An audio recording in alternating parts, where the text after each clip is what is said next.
धर्म संकट। और आप जानते हैं इसमें हर एक वो विषय जहां समाज में किसी तरह की उहापोह होती है, जहां कहीं आदमी खुद को किंग कर्तव्य विमूढ़ पाता है, इधर जाएं कि उधर जाएं, कई बार कई रास्ते होते हैं, कई बार किसी एक सवाल के कई जवाब, और कई बार कुछ ब्लैक एंड व्हाइट में नहीं, कई चीजें ऐसी होती हैं जो ग्रे शेड्स में होती हैं। ऐसे में असल में क्या सच्चाई है ये समझना मुश्किल होता है।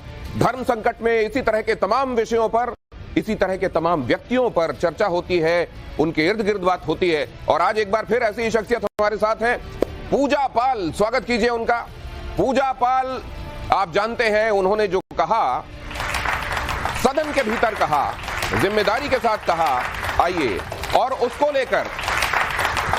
लेकर उनकी वो पार्टी जिससे वो चुनकर आई, उसको बात इतनी नागवार गुजरी कि उनको सदस्यता से बाहर कर दिया गया। समाजवादी पार्टी की सदस्यता से बाहर होने के बाद उनकी कुछ मुलाकातें भी हुई। लोगों ने कहा कि, बहुत सारे लोगों ने कहा कि उन्होंने वो कहा जो हम सब भी महसूस करते हैं कि उत्तर प्रदेश में लॉ एंड ऑर्डर पहले से बहुत बेहतर हुआ है, और न जाने कितने ऐसे लोग हैं जिनको ये लगता था कि क्या यहां चीजें सुरक्षित हो पाएंगी, क्या यहां हम दहशत के भय के साए से निकल पाएंगे। उन सब बहुत सारे लोगों से अगर आप बात कीजिए तो ये कहते हैं कि ये यथार्थ है उत्तर प्रदेश का कि आज हम तुलनात्मक रूप से बहुत सुरक्षित महसूस करते हैं। लेकिन ये बात जब पूजा पाल ने कही तो ये सच्चाई इतनी चुभने वाली क्यों हो गई कि समाजवादी पार्टी को उनको निकालना पड़ा?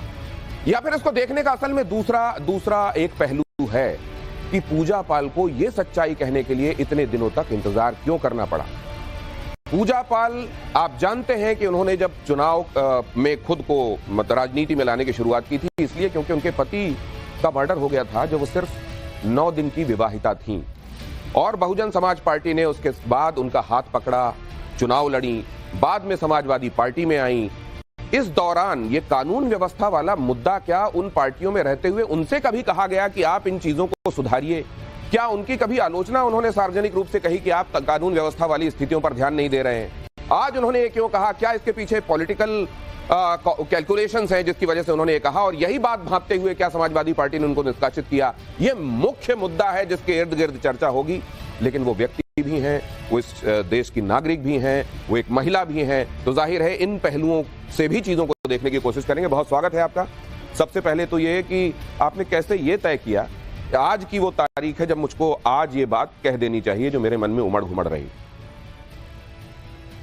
देखिए, क्योंकि मैं संघर्ष तो बहुत सालों से कर रही हूँ, और कहीं ना कहीं अतीक जैसे माफिया से लड़ने पर आप सोच सकते हैं कि कितना एक पिछड़ी जात की महिला को, गरीब परिवार से आने वाली महिला को कितना संघर्ष करना पड़ा होगा।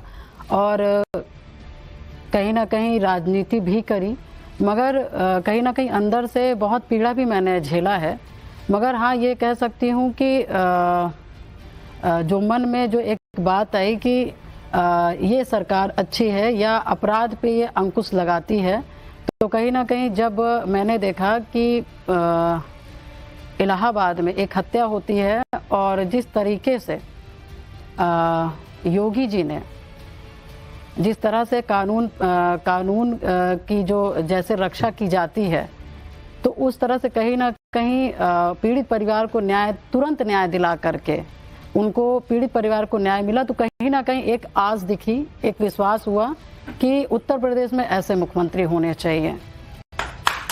लेकिन अब बात सिर्फ यहां तक नहीं है, बात इससे आगे बढ़ी तो वहां तक पहुंची जहां पर अब पूजा पाल को यह भी लगता है कि समाजवादी पार्टी की नाराजगी उनसे सिर्फ नाराजगी तक, निष्कासन तक सीमित नहीं है, उनकी जान को भी खतरे का अंदेशा उनको हो रहा है। और इस विषय में भी उन्होंने बातें सार्वजनिक की हैं। मैं जरा वो चिट्ठी भी अगर आप डाल पाएं, ये लिखी है उन्होंने चिट्ठी, इसको क्लोज कीजिए और इसकी इस बात को ध्यान से देखिए। महोदय, आप और हमने बहुत करीब से देखा आजाद भारत के इतिहास में मेरे जैसी बदनसीब बेटी दूसरी नहीं होगी जिसके पति सिर्फ इसलिए हत्या कर दी जाती है उनकी क्योंकि उन्होंने संविधान और लोकतंत्र के आधार पर चुनाव जीता हो।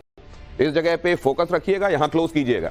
लोकतंत्र के आधार पर चुनाव जीता हो, किंतु जो हारा हो यह कहकर मेरे पति की हत्या कर देता है कि भले ही जनता ने चुनाव जितवा दिया है लेकिन मैं तुमको हरा दूंगा, जिंदगी की जंग हरा दूंगा। और इसी में आगे वो ये कहती हैं कि मेरी जान को खतरा है और अगर मुझे कुछ होता है तो इसके लिए सीधे सीधे समाजवादी पार्टी अखिलेश यादव को वो जिम्मेदार ठहराती हैं। इतनी सारी चीजें जब आप प्रीएम्प्ट कर रही हैं तो फिर आप तो समाजवादी पार्टी, जब हत्या की गई आपके पति की, तो समाजवादी पार्टी का कैंडिडेट वहां लड़ने के लिए, आप जानती हैं कि समाजवादी पार्टी अतीक अहमद बनाने में समाजवादी पार्टी का इतिहास, ये सब आप जानती हैं, उसके बावजूद आप समाजवादी पार्टी में फिर गई क्यों बसपा से? नहीं देखिए, इसमें बहुत बड़ा षड्यंत्र है। पहली बात तो मैं बीएसपी नहीं छोड़ी हूँ, बीएसपी से मुझे खुद निष्कासित किया गया था। और क्योंकि ये 2017 का घटना है, आप लोगों ने देखा होगा कि 17 में अतीक अहमद को कानपुर से टिकट मिला था और अतीक अहमद अपने पुराने ही स्टाइल से कानपुर में एंट्री करने का काम करता है। और जैसे अखिलेश यादव जी को पता चलता है, क्योंकि कानपुर के लोगों का मैं बहुत धन्यवाद करती हूं कि जो प्रयागराज के लोग नहीं कर पाए वो कानपुर के लोग कर पाए, क्योंकि वो अतीक अहमद जैसे अपने हाव भाव पे कानपुर एंट्री किया है तो कानपुर के लोगों ने कहा कि अतीक अहमद गो बैक। और जब गो बैक का नारा पब्लिक ने दिया तो उसी समय अखिलेश यादव जी ने कानपुर से अतीक अहमद का टिकट काटने का काम करते। ये बात तो हम ये सार्वजनिक उसमें है। नहीं तो दूसरी बात, 9 दिन मतलब आपकी शायद 16 तारीख को विवाह हुआ था जी, और 25 तारीख को मर्डर हो गया। जी जी। मैं पहले आपको एक महिला के तौर पर, जिसकी अभी हाथ की मेहंदी भी नहीं उतरी है, उसके पति की हत्या हो जाती है 9 दिन के भीतर। अतीक अहमद जैसे लोग जिनकी उस समय तूती बोल रही है, जो चाहते हैं वो कर ले रहे हैं, वैसे आपको सामने लोग दिखाई दे रहे हैं जिनसे मुकाबला होगा अगर होगा तो। उस समय चल क्या रहा था आपके अंदर, क्या मतलब उस विवाहिता की मनोदशा मैं समझना चाहता हूं। देखिए, एक महिला के रूप में मैं बात करूं तो जैसे सारी महिलाओं के ऊपर एक बहुत बड़ा परेशानी टूटती है, तो कहीं ना कहीं हमारे अंदर भी यही था कि ईश्वर ने जिस तरह की पीड़ा हमें दिया और अतीक अहमद के द्वारा जिस तरह से मेरे पति की हत्या दिन दहाड़े दौड़ा करके, गोली मार करके, आपने देखा होगा कि कई किलोमीटर तक दौड़ा करके राजू पाल जी के ऊपर गोली चलाई गई और तब तक गोली चलाई गई जब तक राजू पाल जी के प्राण नहीं निकल गए।